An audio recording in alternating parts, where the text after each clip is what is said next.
Hello friends, welcome back to my channel. My name is Ankur Bendratta. दोस्तों, इस video में हम बात करने वाले हैं सिर्फ नंबर्स की। मुझे ये ज्ञान मत देना कि तू किस फिल्म को किसके साथ कंपेयर कर रहा है।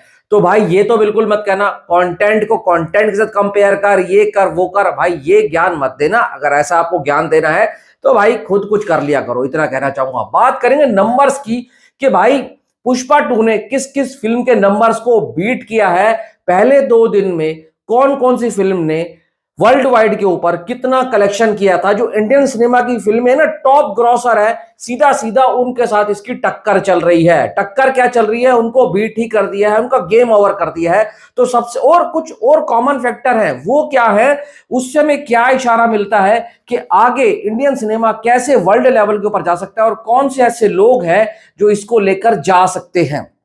तो नंबर 6 के ऊपर है सलार, जिसने 2 डेज में किया था वर्ल्ड वाइड के ऊपर 295 करोड़। उसके बाद आती है नंबर 5 के ऊपर कल की 2898 एडी, जिसने 2 दिन में किया था 298 करोड़ 2 दिन के अंदर ग्रॉस कलेक्शन। 4 के ऊपर आती है केजीएफ चैप्टर 2, जिसने किया था 2 दिन में 300 crore world wide gross.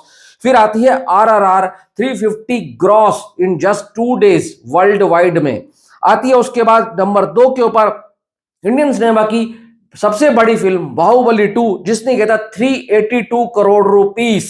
382 crore rupees जिसने किया था 2 दिन के अंदर वर्ल्ड वाइड ग्रॉस में। उसके बाद नंबर 1 सबसे ऊपर टॉप के ऊपर पहुंच चुकी है पुष्पा द रूल, जिसने किया है 449 crore rupees in just 2 days world wide. अब इसमें क्या कॉमन है, इसमें कॉमन ये है कि भाई साहब इसमें 3 फिल्में ना प्रभास की हैं। तो आप समझ लो उसका स्टारडम क्या है। 3 फिल्में प्रभास की हैं, एक है नाग अश्विन के साथ, एक है प्रशांत नील के साथ, एक है राजा मौली के साथ। अब बहुत से लोग जो बोलते हैं ना प्रभास लॉटरी स्टार है, राजा मौली का बनाया हुआ है, उसके बस की नहीं है, ये है वो है।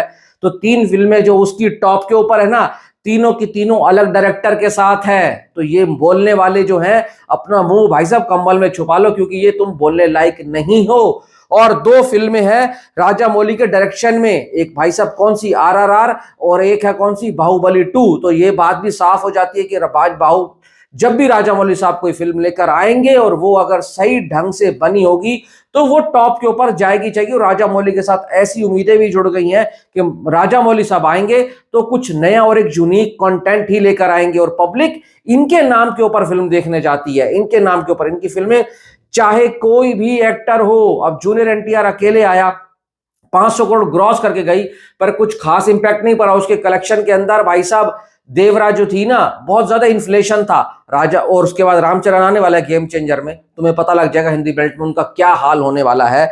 और एक और बहुत बड़ा फैक्टर है Prashanth Neel KGF chapter 2 and भाई साहब सलार, दोनों की दोनों फिल्में टॉप इंडियन फिल्मों में शामिल हैं। तो ये सब चीजें जो है बहुत मैटर करती हैं। अब सुकुमार भी इस लिस्ट में आ गए और नाग अश्विन भी इस लिस्ट में आ चुके हैं।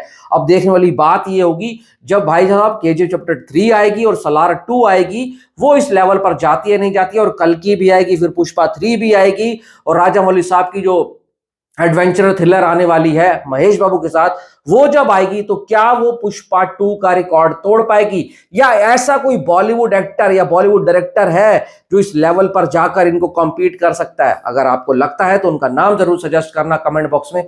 बाकी वीडियो में इतना ही। Thanks for watching.